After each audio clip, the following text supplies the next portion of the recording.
जायगायाव मोनसे गल चक्कर दङ एबा जायखौ स्कुवेर होननानै बुङो बेवहाय बिथांनि मोनसे मुसुखा गायसननाय जागोन 9 फुट गोजौ मोनसे मुसुखा बेवहाय गायसननाय जागोन आरो बेखौबो बिथाङा दिनै बेखेवगोन आरो बेजों लोगोसे बे कैलाश कल'नि पार्कआवनो मोनसे सुबुं गौमायाव बिथाङा बाहागो लागोन।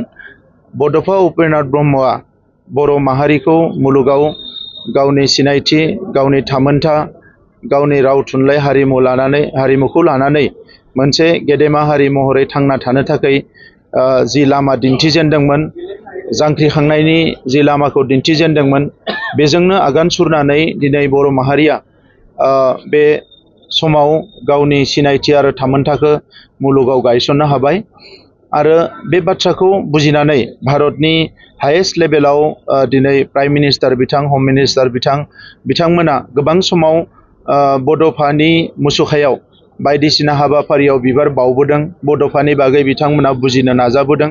सा सानजा भारतआव जिखिनि ट्राइबेल माहारि दङ बे ट्राइबेल माहारिफोरनि गेजेराव दिनै बयनिख्रुइ अर्गेनाइज आरो सोद्रोम आरो जौगानाय माहारि हिसाबै बर' हारिखौ हमनाय जायो आरो बे हिसाबैनो दिनै बिथांनि मुसुखा गायसननाय एबा बिथांनि जि रुंसारि सान फालिनाय बेखौ नेशनेल लेभेलाव लाबोनो हानायखौ जों बयबो गोजोननाय मोनदों।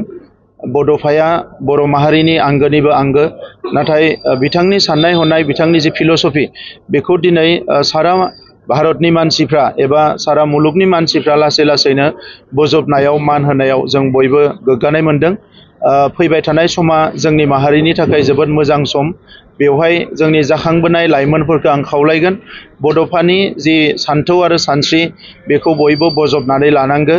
हारिनि थाखाय बयबो खामानि मावनांगौ आरो गोब्राब नाजायोब्ला हारिनि थाखाय बयबो खामानि मावोब्ला हारिनि फारसे जि नेशनेलिज्म स्पिरिटखौ बयबो लाखियोब्ला बे हारिया मुलुगाव मालाबाबो थैनाय नङा।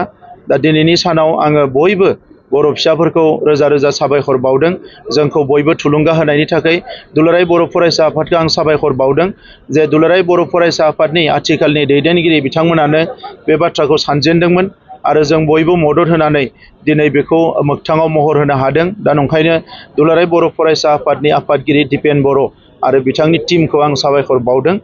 बयनिसिमबो आङो दिनैनि बे गोथार सानाव गोसो गोरबोनि खुलुमनाय आरो सिबिनायखौ बावहरदों। नखर मन्थ्रिया मा समाव सफैगोन?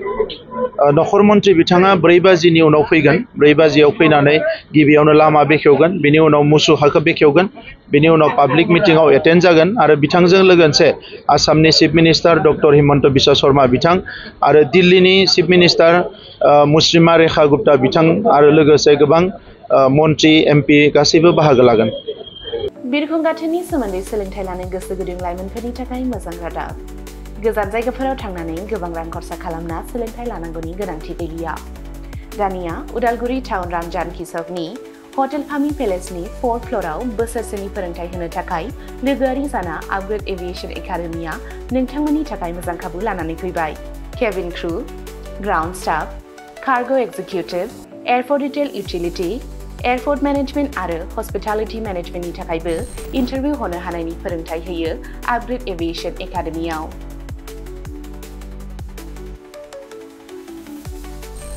मुं थिसननायनि सायख'नाया 18 बोसोरनिफ्राय 22 बोसोर बैसोनि गेजेराव जानांगोन। गोसो गुदुं बिजाथिफोरा सोलाद लानो थाखाय स्क्रिनाव होनाय जानबुं अनजिमा 96783602226 आव कल खालामनो हागोन। जब प्लेसमेन्टआ 100% रोखा जागोन होनना मिथिहोदों आपग्रेड एभिएशन एकाडेमिनि सामलायगिरि बिथांमोनहा।